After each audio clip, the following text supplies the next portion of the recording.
追求武術嗰種實戰嘅技術咧，我會好固執、投入、認真起上嚟咧，俾人嘅感覺就好似覺得我好狼好狠咁樣。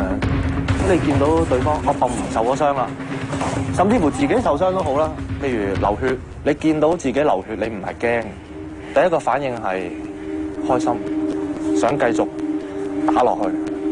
其實幾恐怖，控制得唔好，其實武術就係，我覺得武術俾我嘅感覺就好似一把兩刃嘅劍，用得唔好可能會傷返自己。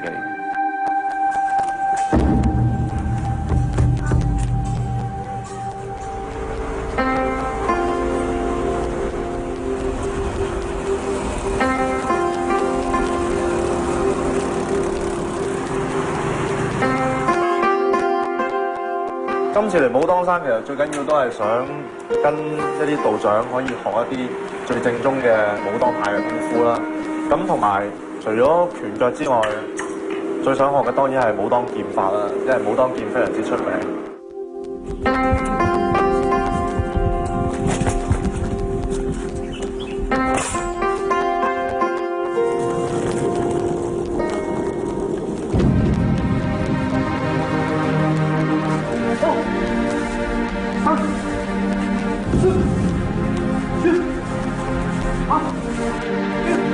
陳世柳道長道號師行，武當三峰派第15代功夫傳人。2008年喺第3屆世界傳統武術節入邊攞咗武當劍金獎，佢嘅輕功遠近馳名。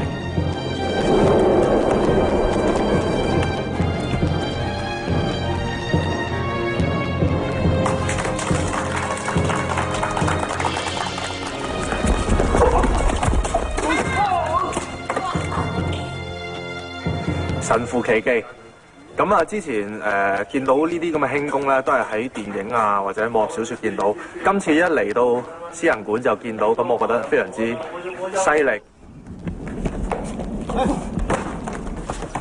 我們在練習輕功的時候，第一掌握是力學和速度，在用的時候，我們都是要求運用丹田之氣，也就是在我們跑牆的時候，你絕不能出氣，一出氣你就泄了，你就沒法往上走了。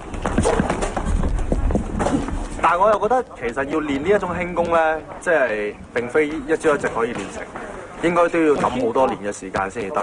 所以我諗我都係唔選擇練輕功。轉腰，拔劍，上步，是。但係反而我其實想喺拳術同埋劍術方面落多啲苦功同埋時間。反覆做，每次，沒事兒啊，應該可以次數。劍的問題吧？由於你的那個沒放鬆，發劍的時候這個勁打不了劍尖上面來，那我能發上來，沒有？發劍的時候要鬆，哎，再來一次，就發力的時候要鬆啊，哎，到達時候穩，這個劍不能抖，再來，一，對，這是方法，走。這是武當七星劍，武當七星劍也是，一套古劍法。那武當劍呢，它是源於道教的這個科儀這個法事活動，從這演變出來的。那武當劍也是天下聞名嘛，少林棍武當劍，劍如游龍，劍的特點就是非常柔軟，像龍一樣游走。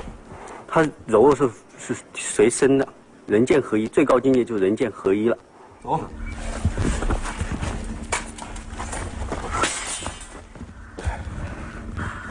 其實我而家學咗一啲七星劍嘅一啲基本嘅嘢啦，咁我發覺佢嘅劍法面咧，好講究呢個勁力，即係嗰個功底。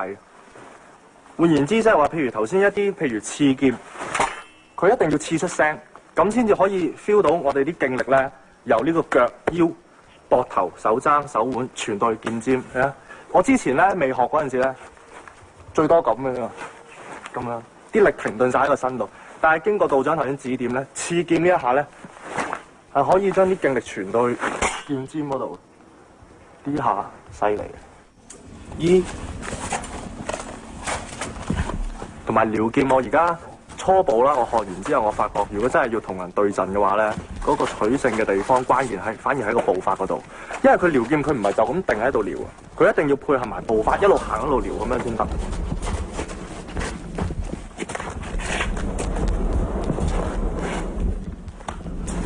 李家希望可以喺短時間練好步法，但係欲速則不達。距離武當劍要求嘅靈活、輕巧，仍然有所距離。